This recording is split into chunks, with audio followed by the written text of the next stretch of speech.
कर्पूरी गौरम करुणावतारम कर्पूरी गौरम करुणावतारम संसार सारा मुझ इंद्रहारा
अच्छा भैया भोजन हो जाए।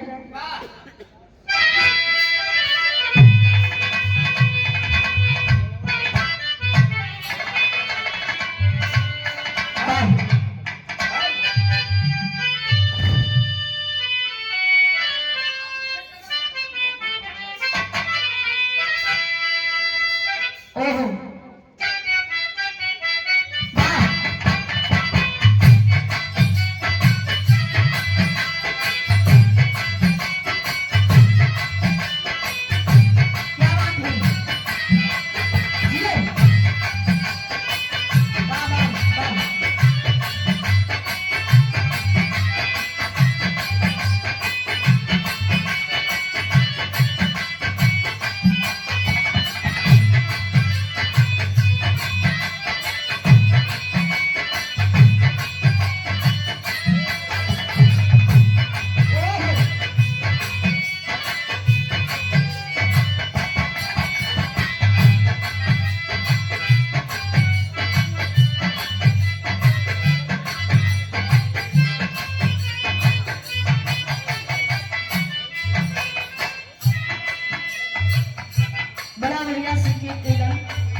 भक्ति भाव भजन करने से पहले कोनो भोजपुरी फिल्म तक गावे की जरूरी ना होला, लेकिन माई मेहरबानी माई से कहना बा चाहे वो ऊंचे पर्वत जो बसी है वो माँ से कहना है, जो हमें जन्म दिए वो माँ से कहना है।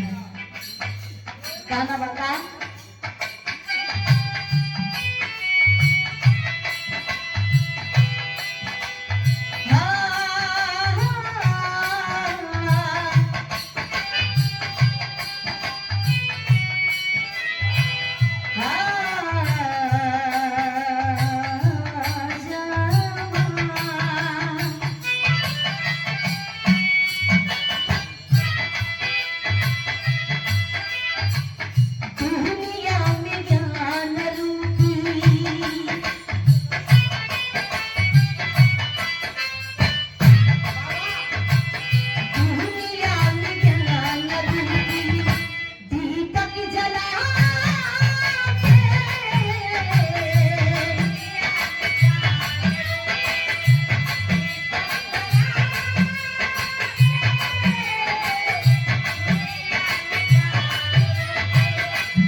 हमारे वंशराज यादव भैया अवध शाह जी का कहना है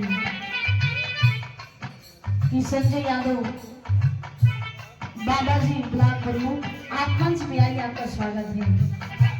और हम चाहेंगे हमारे सरदारों के सरदार बोलो भैया भी आए, आपका स्वागत है। सभी साथी लोग आ जाए मंच पे, आपका स्वागत है। कहना है क्या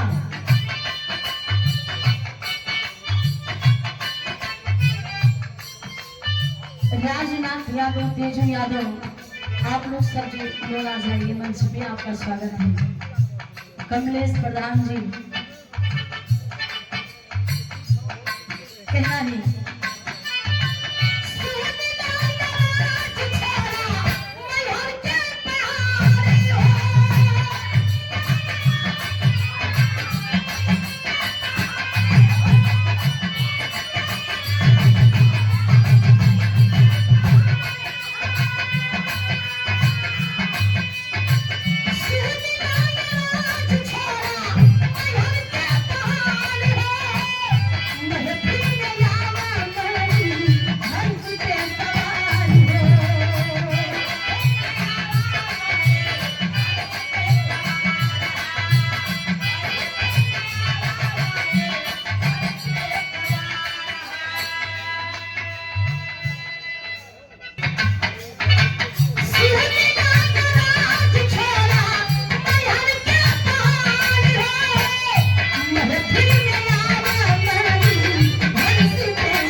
आप स्टार कलाकार ज्ञानी यादव भैया जी की ओर से ये सुंदर से पुष्पहार बहुत सारा रुपया दे के सम्मान किलन बहुत बहुत प्रणाम बाटे।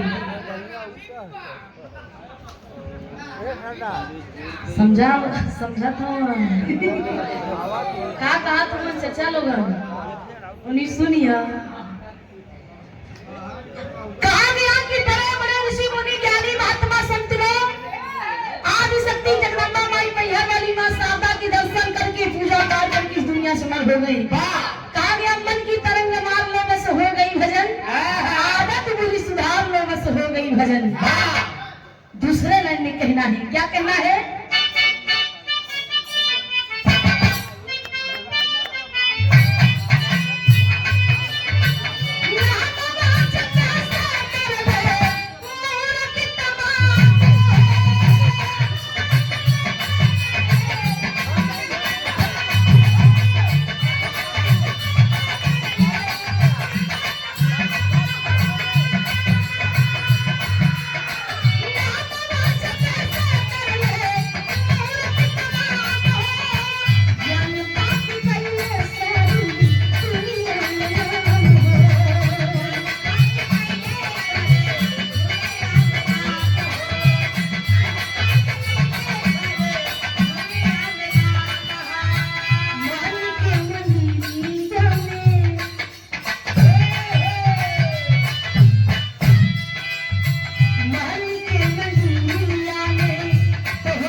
वंदना की आखिरी लाइन में कहना है, गुण भगाने के परिचय में क्या कहना बा?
गीत संगीत प्रिय, गीत संगीत